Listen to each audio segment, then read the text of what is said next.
할렐루야. 오늘 설교 제목이 이것이 무엇이냐라고 하는 제목입니다.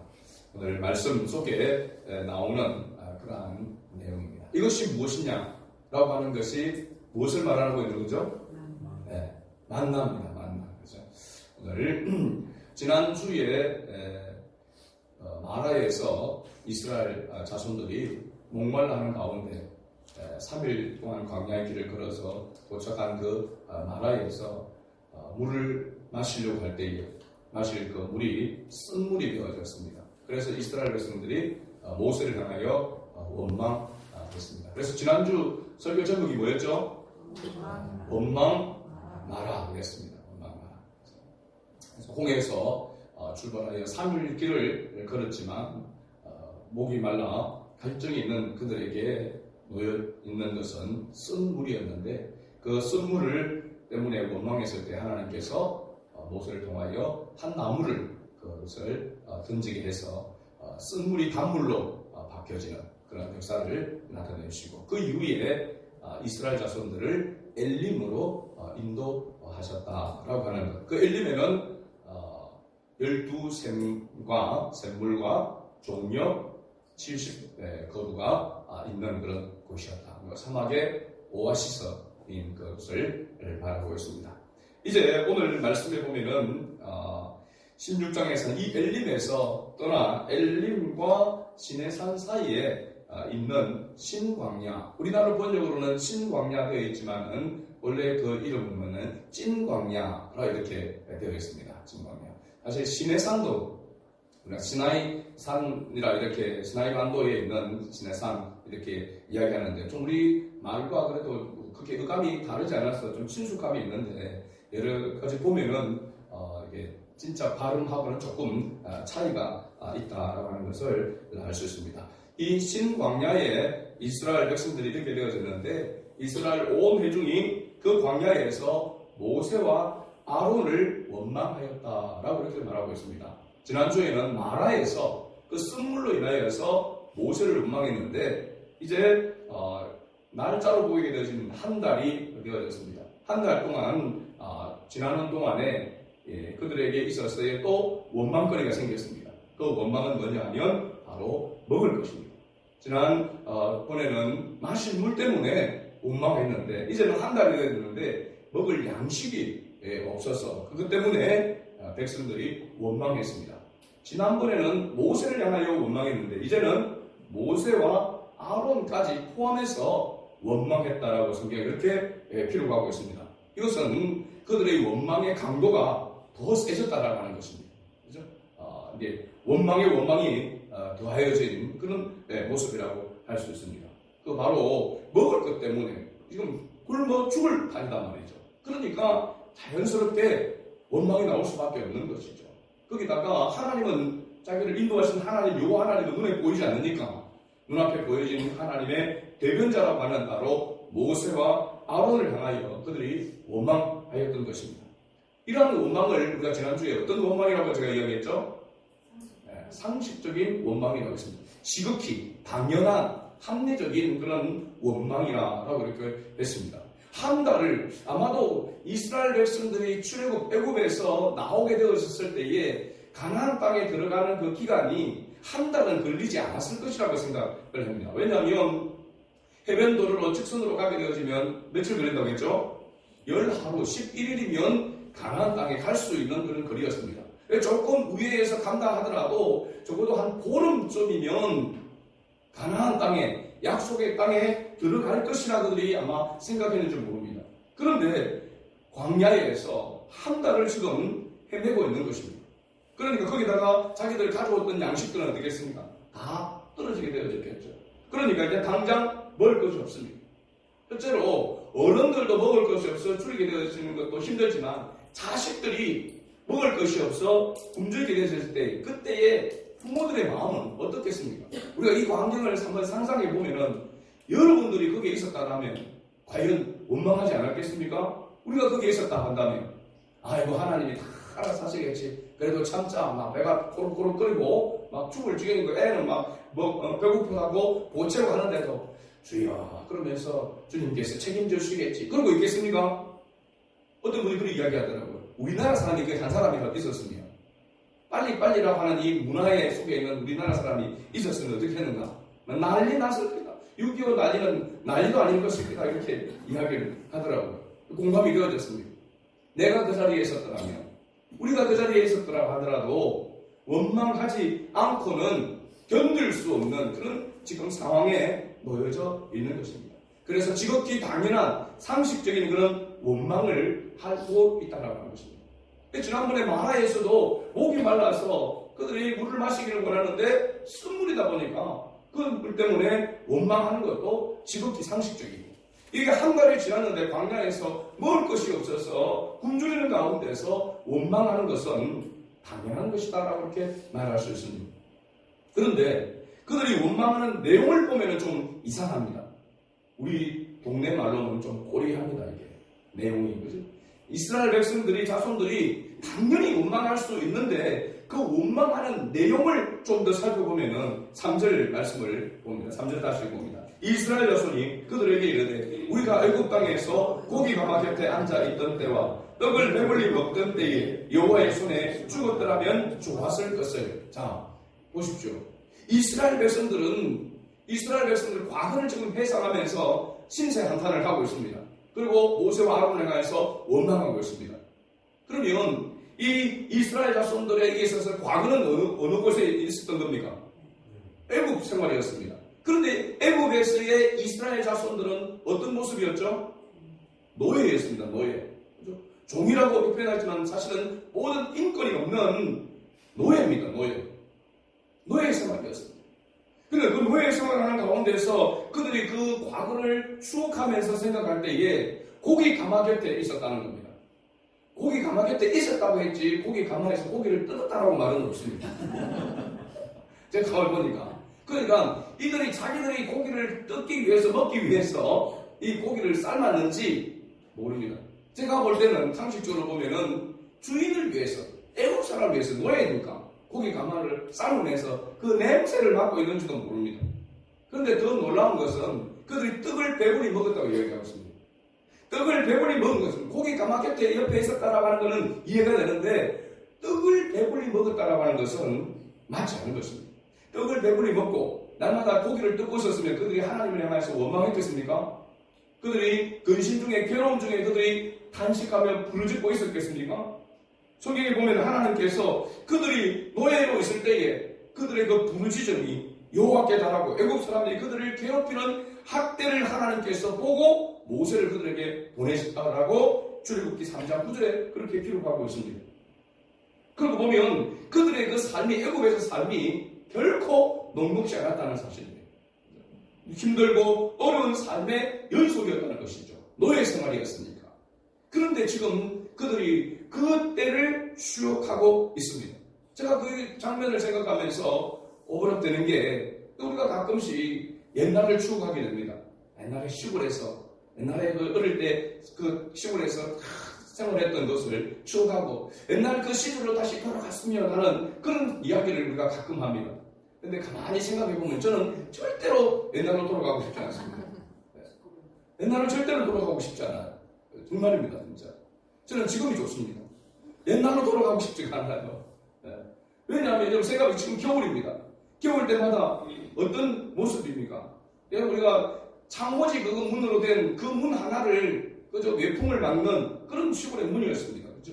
그래서 자고 일어나면 방 안에 문 가까이에 있는 걸레가 꽝꽝 얼어 있었습니다. 요즘 겨울철 같은 경우는. 그죠? 그래서 뭐 제대로 씻을 수 있었습니까? 제일 저는 막 시골 어릴 때에 생각나는 게 뭐냐면 손이 지금도 제가 생각해보니까 손이 차갑습니다. 그러니까 건조한 편입니다. 그러니까 제대로 씻지도 않죠. 그래서 그 어른들이 했습니다. 아이고 네 손 보니까 까마귀가 할배하겠다 이렇게 이야기를 했습니다.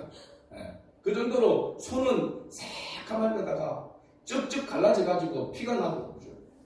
그런데 왜 학교에서 또 용의검사를 한다고 그때는 그런지 모르겠습니다. 용의검사 하는 거 좋습니다. 한 대 맞는 거 괜찮은데 꼭 선생이 사인펜으로 막 손에 양손에다가 X자를 막 이렇게 합니다. 씻어 오라고. 씻겨집니까? 그게 씻을 타월이 있습니까? 뭐가 있습니까? 그죠? 따뜻한 물 자체가 없고 세수도 겨우 고양이 세수 찬물로 하고 이렇게 학교로 오는데, 그죠? 지금 생각해 보면 막 기가 막힌 일입니다. 거기다가 여러분 화장실 무슨 화장실입니까? 변소 아닙니까? 변소 통시가 이렇게 되어 있습니다. 그죠? 그거 보면은 오늘 맛있는 거 먹을 건데 구더기가 막 거기다가 제일 간 게 화장지가 어디 있습니까? 화장지 종이도 없는데 종이도 없어가지고 볏짚 같은 걸 왜 거기다 놔두는지 모르겠습니다. 그죠?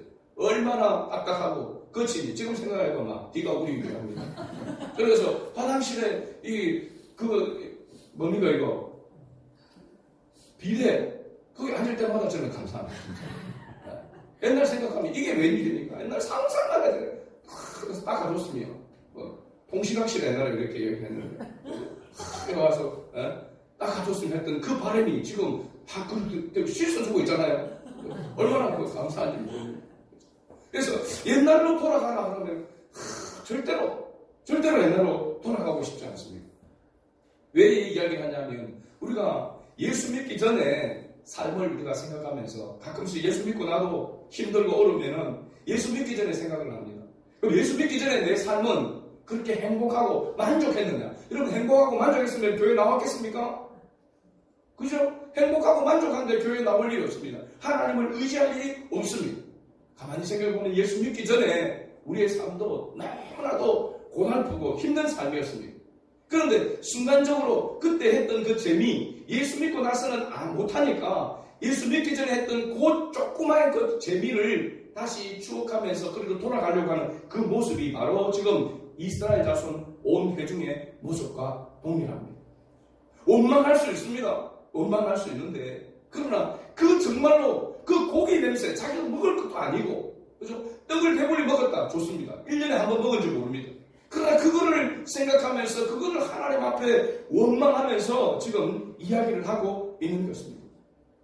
모세를 향하여 아론을 향하여 그들의 원망이 강도가 점점 더 강해졌다라고 하는 것을 알 수 있습니다. 모세와 아론도 그들이 원망하는 이스라엘 자손의 원망이 자기 자신들을 향하여 원망이 아니라 하나님을 향한 원망이라는 것을 잘 알고 있었습니다. 그래서 성경 말씀 보면 7절에 보면 이렇게 기록하고 있습니다. 7절에 아침에는 너희가 여호와의 영광을 보리니 이는 여호와께서 너희가 자기를 향하여 뭐함을 들으셨습니다. 원망함을 들으셨습니다. 우리가 누구이기에 너희가 우리에게 대하여 원망하느냐. 8절 모세가 또 이르되 여호와께서 저녁에는 너희에게 고기를 주어 먹이시고 아침에는 떡으로 배부르시리니 이는 여호와께서 자기를 향하여 너희가 원망하는 그 말을 들으셨습니다. 우리가 누구냐? 너희의 원망은 우리를 향하여 함이 아니요 여호와를 향하여 함이로다.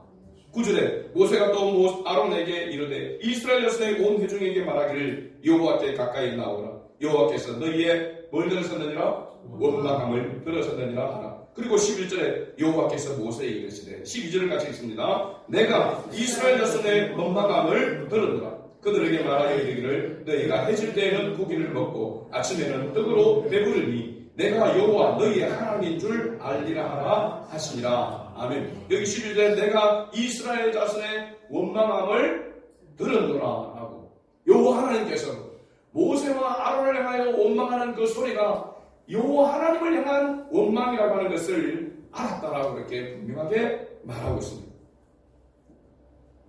그럼에도 불구하고 여호와 하나님께서는 모세에게 이렇게 말씀합니다. 오늘 우리가 읽었던 4절 말씀 보면 보라 내가 너희를 위하여 이스라엘 자손을 위하여 하늘에서 양식을 뭐같이 비같이 내리리니 백성이 나가서 일용할 것을 날마다 거둘 것이라. 이같이 하여 그들이 내 율법을 준행하나 아니하나 내가 시험하리라. 여기 바로 이 말씀이 출애굽기 16장의 핵심 구절입니다. 아주 중요한 그런 말씀입니다. 여호와께서 이스라엘 자손의 온 회중을 위하여 하늘에서 양식을 비같이 내리니 백성이 나가서 일용할 것을 날마다 거둘 것이니라. 여기 하늘의 양식을 비같이 내린다. 그리고 백성이 나가서 일용할 것을 그들이 나가서 거둘 것이라. 날마다 거둘 것이라. 이렇게 말하고 있습니다. 이 말씀은요 예수님께서 마태복음 6장 산상수훈에서 이렇게 우리에게 가르쳐 주신 주기도문의 내용에 있는 말씀입니다. 그래서 어디서 들어본 것 같죠? 일용할 양식을 주옵시고 라고 이렇게 말하고 있습니다. 일용할 양식. 그래서 이 일용할 양식이 하늘에서 비같이 내리는데 이것이 무엇이냐 라고 하는 겁니다. 양식이 내렸는데 그걸 만나라고 이야기하잖아요. 사실 만나라고 하는 이 번역은 70인역에서 번역한 것입니다. 그 이전에는 그냥 이것이 무엇이냐, 히브리 원어로는 만후라고 하는 단어입니다. 만후. 이게 무엇이냐, 이것이 무엇이냐라고 하는 겁니다.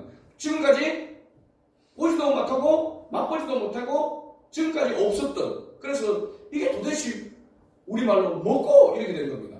이게 뭐냐 이게, 그죠? 아무래도 뭐로 다른 것으로 표현할 수 없는 그러한 양식이다라고 하는 것을 말해주고 있습니다. 그런데 이 양식이 생명의 양식이라고 하는 것을 예수님께서 요한복음 6장에서 말씀하고 있습니다. 여러분 요한복음 6장을 한번 찾아봅시다. 이게 좀 말씀이 우리가 많이 읽어야 될 말씀이 있기 때문에 요한복음 6장을 찾아봅시다. 제가 이거 화면에 띄워드리려다가 아니라 성경을 좀 찾아야 되겠다라고 하는 생각이 들었습니다. 요한복음 6장 31절에서 33절까지 말씀을 봅니다. 찾았으면 같이 읽어봅니다. 기록된 바 하늘에서 그들에게 떡을 주어 먹게 하였다 함과 같이 우리 조상들은 광야에서 만나를 먹었나이다. 예수께서 이르시되 내가 진실로 진실로 너희에게 이르노니 모세가 너희에게 하늘로부터 떡을 준 것이 아니라 내 아버지께서 너희에게 하늘로부터 참떡을 주시나니 하나님의 떡은 하늘에서 내려 세상에 생명을 주는 것이니라. 아멘. 자, 이 떡, 이 만나가, 이 이스라엘 자손들이 광야에서 먹었던 이 만나가 그냥 만나가 아니라 이 만나가 의미하는, 상징하는 것이 분명히 있다라고 하는 것을 예수님께서 말씀하셨습니다. 그래서 48절에서 51절까지 같이 읽어봅니다. 내가 곧 생명의 떡이니라. 너희 조상들은 광야에서 만나를 먹었어도 죽었거니와 이는 하늘에서 내려오는 떡이니 사람으로 하여금 먹고 죽지 아니하게 하는 것이니라. 나는 하늘에서 내려온 살아있는 떡이니 사람이 이 떡을 먹으면 영생하리라. 내가 줄 떡은 곧 세상의 생명을 위한 내 살이니라 하시니라. 아멘. 할렐루야.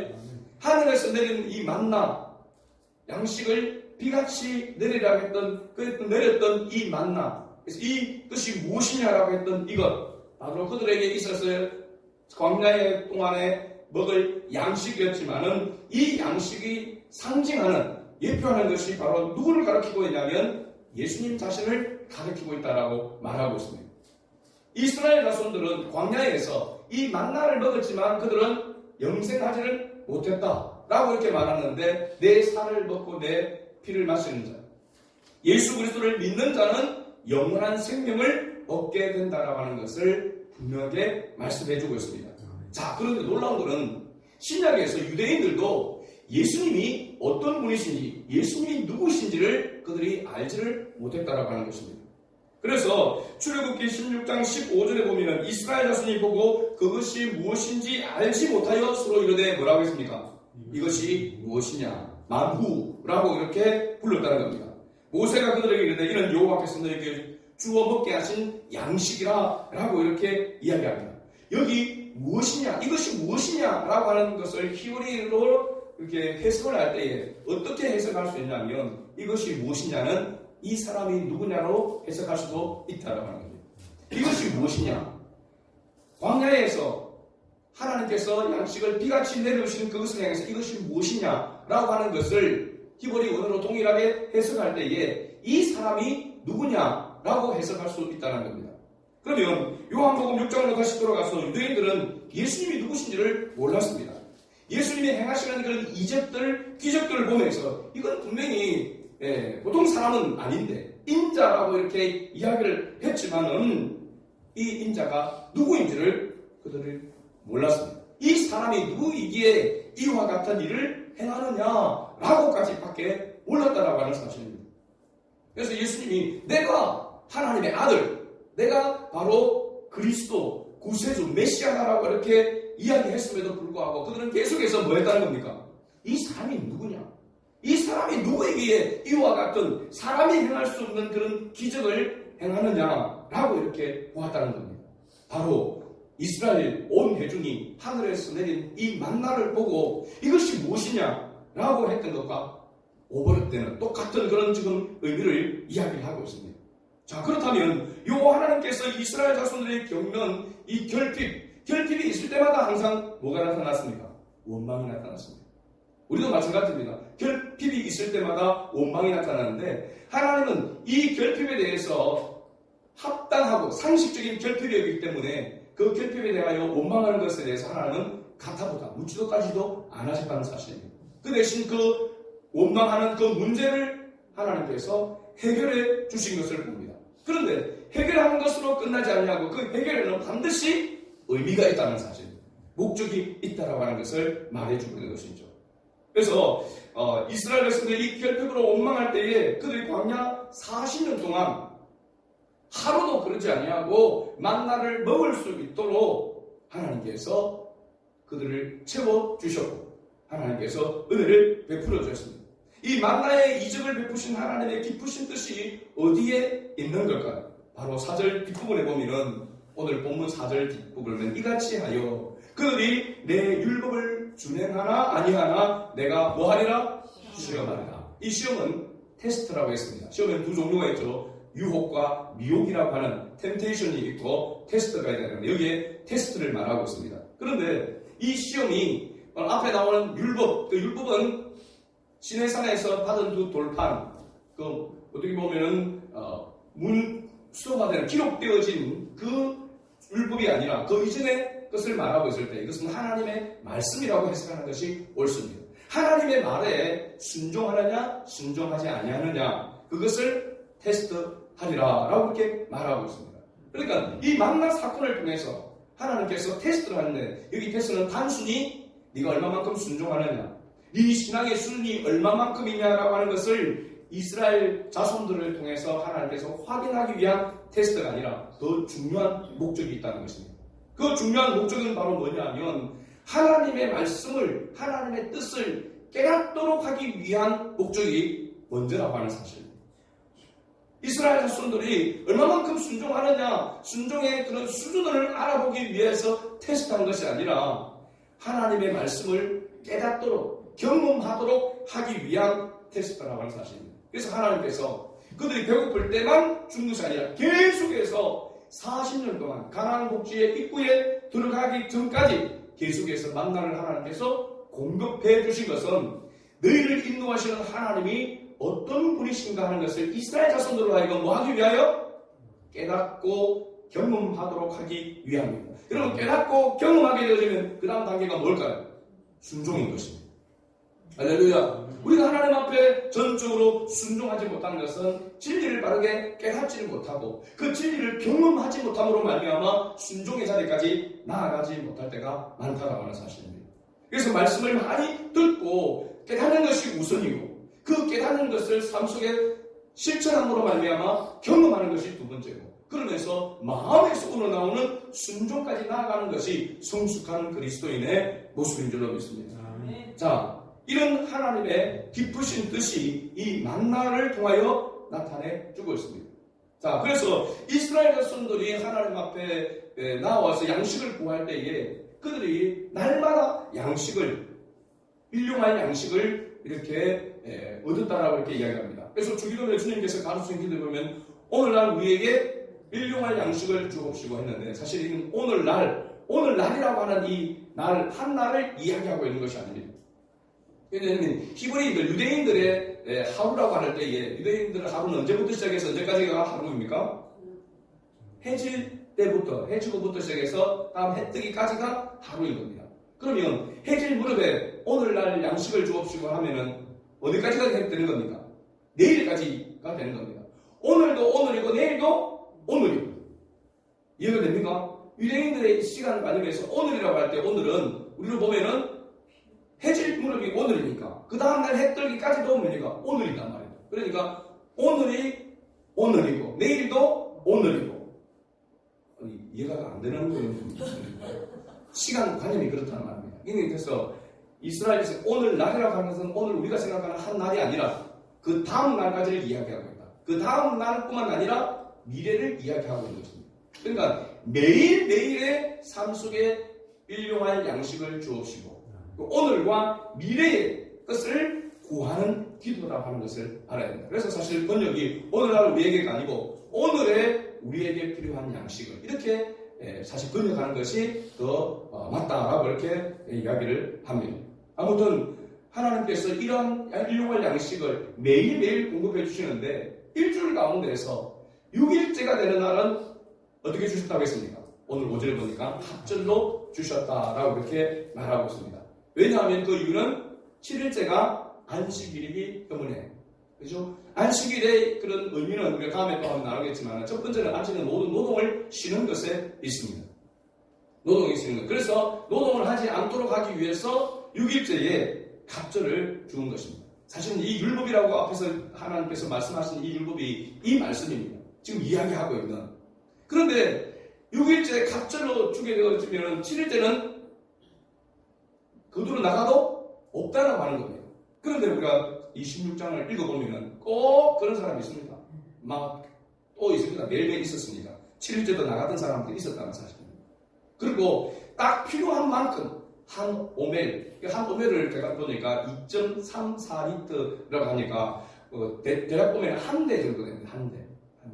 그죠? 한 대 정도의 분량인데 한 사람이 한 대. 그러면은 한 집안에서 아이도 있고 어른도 있잖아요. 그죠? 그래서 같이 거두고 가는, 똑같이 거두고 가는데 남는 것도 없고 부족함도 없다고 했습니다. 정확하게 분배가 이루어졌다라고 하는 것을 알 수가 있습니다. 그 다음까지 남으면 어떻게 쓰냐면 쓰러진다고 했습니다. 그러니까 이것이 풀어지거나 뭐 이렇게 해서 없어지게 되어지는, 못 먹게 되어지는 그런 부분들이 있다고 말하고 있습니다. 왜 이것을 하나님께서 이스라엘 자손들에게 이렇게 하셨는가라고 하는 것은 안식이라고 하는 이 의미도 굉장히 중요할 뿐만 아니라 하나님께서 이렇게 만들어 놓으신 법에 대해서 순종하느냐 순종하지 않느냐라고 하는 것도 굉장히 중요하다고 하는 것을 말해주고 있습니다. 그래서 28절 말씀 16장 28절 말씀 보면 여호와께서 모세에게 이르시되 어느 때까지 너희가 내 계명과 율법을 지키지 아니하려느냐. 이 말씀을 한 이유가 뭐냐면 7일째 또 거두러 나간 사람들 때문에 그렇습니다.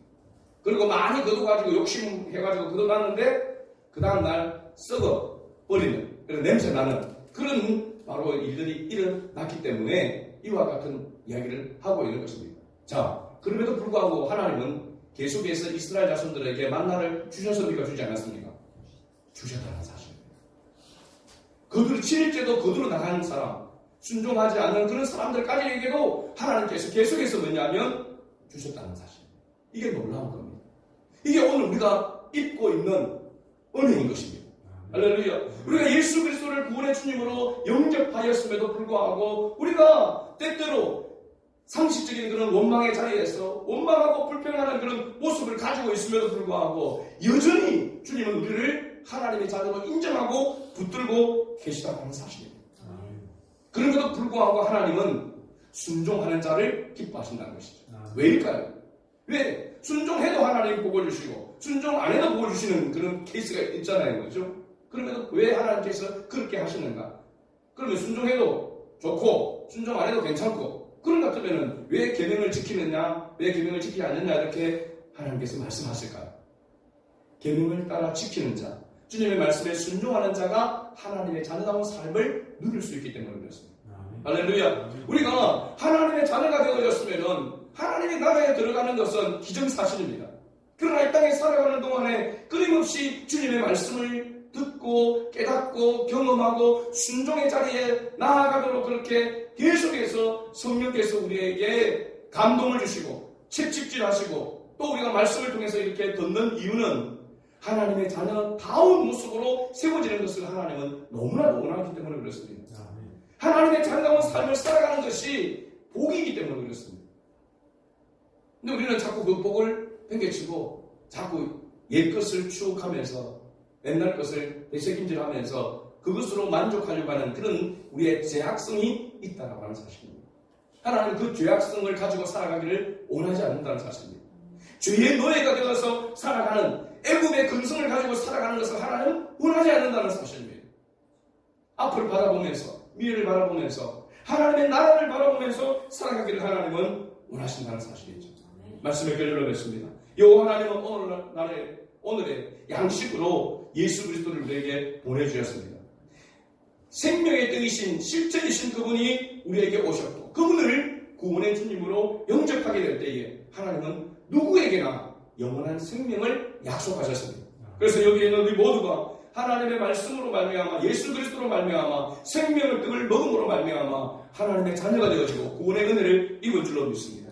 그 은혜를 입은 자가 하나님의 자녀다운 삶으로 하나님께 영광 돌리는 그런 삶을 살아가는 것을 하나님은 너무나도 원하시기 때문에 그것이 하나님의 영광이기 때문에 그 영광을 위해서 다시 우리가 주님 말씀 앞에 서고 그 말씀 앞에 우리가 자신을 쳐서 복종시키며 나아감으로 말미암아 진정한 순종의 삶을 살아감으로 말미암아 하나님께는 영광이고 하나님의 자녀에게 우리에게 복이 되어지는 그런 은혜를 누리며 살아가는 그런 저와 여러분 될 수 있기를 주의 이름으로 축복합니다.